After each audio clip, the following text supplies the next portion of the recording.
BNP chairperson ও সাবেক প্রধানমন্ত্রী বেগম খালেদা জিয়াকে উন্নত চিকিৎসার জন্য লন্ডনে নেওয়ার সিদ্ধান্ত নেওয়া হয়েছে। তবে কাতারের আমিরের পাঠানো বিশেষ এয়ার অ্যাম্বুলেন্সে এখনও ঢাকায় না পৌঁছানোয় তার লন্ডন যাত্রা কিছুটা বিলম্বিত হচ্ছে। এবারও কাতারের আমিরের দেওয়া রয়্যাল এয়ার অ্যাম্বুলেন্সেই খালেদা জিয়াকে লন্ডনে নেওয়া হবে। এর আগে চলতি বছরের 7 জানুয়ারি একই এয়ার অ্যাম্বুলেন্সে তাকে লন্ডনে পাঠানো হয়েছিল।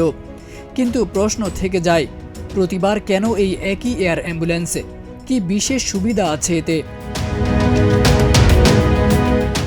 এই বিশেষ এয়ার অ্যাম্বুলেন্স হলো দ্রুতগামী এয়ারবাস A319 মেডিকেল জেট, যাকে এক কথায় বলা যায় আকাশে ভাসমান হাসপাতাল। এর ভেতরে রয়েছে অত্যাধুনিক সব চিকিৎসা সুবিধা, যা উড্ডয়নের পুরো সময় জুড়ে রোগীর নিরবিচ্ছিন্ন চিকিৎসা দিতে সক্ষম।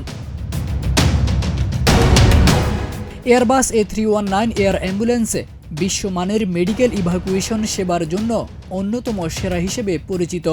এর দ্রুতগতি, প্রশস্ত কেবিন এবং অত্যাধুনিক লাইফ সাপোর্ট প্রযুক্তি এটিকে অন্য যে কোনো মেডিকেল জেটের তুলনায় আরও নির্ভরযোগ্য করে তোলে। এই মেডিকেল জেটে রয়েছে সর্বশেষ প্রযুক্তির চিকিৎসা সরঞ্জাম, উন্নত মানের ventilator, defibrillator, multiparameter monitoring system, infusion pump, বিভিন্ন জরুরি ওষুধ ও লাইফ সাপোর্ট ডিভাইস।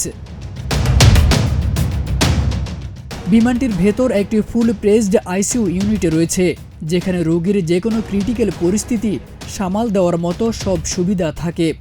সঙ্গে থাকেন অত্যন্ত দক্ষ চিকিৎসক ও নার্সদের একটি বিশেষায়িত মেডিকেল টিম, যারা ফ্লাইটে চলাকালীন তাৎক্ষণিক চিকিৎসা দিতে সক্ষম। দীর্ঘ দূরত্বের ফ্লাইটে বিবেচনায় এই বিমানটির কেবিনে সাজানো হয়েছে রোগীর আরামকে প্রাধান্য দিয়ে। রোগী, সঙ্গী এবং মেডিকেল টিম সবার জন্য আলাদা আলাদা জায়গা থাকে, যাতে যাত্রাটিকে যতটা সম্ভব আরামদায়ক ও নিরাপদ করা যায়।